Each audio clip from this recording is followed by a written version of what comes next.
He has an MSc and a PhD, and on his quest for the CMP, he has already cleared his CMP level 1. He has been in the markets since 1992 and is using technical analysis since 2000. That's more than 10 years, I would say. He is a regular lead writer in Investment Weekly Informed Investor for over 2 years and has more than 100 published articles on weekly technical views in this publication. Also, Dr. Shanbag is the technical advisor for the proprietary from Shanbag Consultancy Services and has conducted around 25 teaching programs on technical analysis and 6 programs on derivatives and derivative strategies. He has delivered lectures all over Mumbai in investor meets and colleges, and also conducted a large number of free educational seminars. So it's great that we have him amongst us today. So let's benefit from his insights and his expertise. So let's have Mr. Shanbag with us. Thank you. Presentation.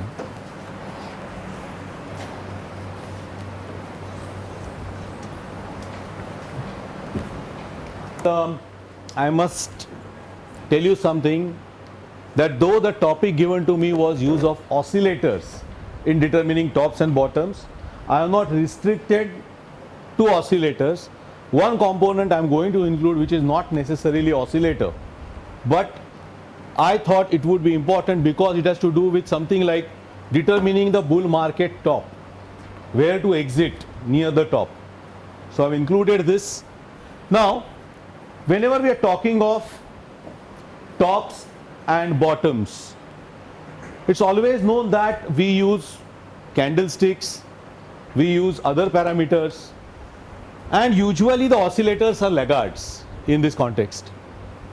But I beg to differ over here, especially when you are not talking of intraday, especially when you are talking of positional.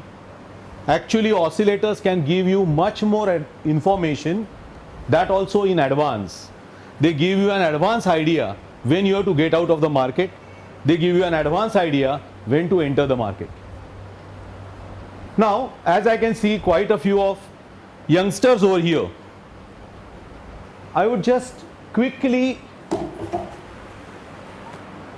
touch upon some of the issues which every technical analyst knows very well. First of all, when we say stock is going up, why does a stock go up? What do you think? Why does a stock go up? Simple question. So it's a general misconcept, I will say misconcept, that demand is more, or because people are buying, stock is going up. No. Stock doesn't go up just because there is demand. Let us take a simple example. Today, if I tell you I am going to sell you Reliance at 700 rupees, will you buy it? Any X, Y or Z, if I tell you 700 रुपए में मैं बेचता हूँ Reliance, will that fellow buy it or not? So demand is existing or not existing? Okay, demand is existing, but demand is existing at what price? If demand is at one price, at the most what will happen? Stock will not go below that price. But that doesn't mean stock will go up. When will stock go up? My buyer is here, my seller is here. Stock won't go up unless and until buyer says, okay, I'll go and match my price with the seller's price. My bid should be same as the offer. And when bid becomes equal to offer, bid goes and meets the offer. Fine, the deal is struck. Has the stock gone up? Marginally. That doesn't mean it will resume uptrend. The second offer will be at a still higher price. Now there is a second buyer. If the second buyer decides, okay, I will go up and buy, then the stock price will start moving up. Or when demand starts going up, demand starts coming in at higher and higher price. That is important. That will take the stock up. So stock does not go up just because of demand. When does it go up? it goes up mainly when demand keeps coming at higher and higher price. Okay? In other words, a stock goes up only when buyers are chasing the stock. Alright? This chase is important. If the chase is not there, the stock price simply cannot go up. At the most, what will happen? It will not fall. There is demand for Reliance at 900. Fine, Reliance won't go below 900, but that doesn't mean it will go up. Every time it is 900, the supply is absorbed. Okay, that forms a floor, but that doesn't take the stock up. So for stock to go up, buyers must chase the stock. Same way, exactly the opposite.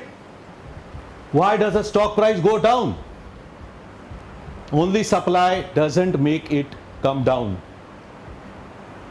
Okay? If I tell you, as much stock you are going to give me at this price, I am going to buy.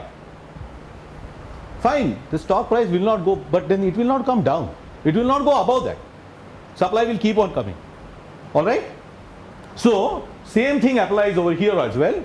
That stock price does not go down only because there is supply. Supply at what price? If there is supply at current price, then the stock won't go up above this. It won't go down. It will go down only when supply starts going at lower and lower and lower price, or in other words, a stock goes down only when sellers are chasing the stock. So both the things are totally different. Not only that supply coming in at reducing prices, that takes the stock down. Right? Now same way, what is a top? When is a top formed in the markets? All of us know top is first the prices have to rise, after that the prices have to come down. So prices go up, prices come down, and we get what we call a top. Okay? First up, then down. Naturally, when we are talking of a top formation, initially prices are going up, later on they are coming down, declining.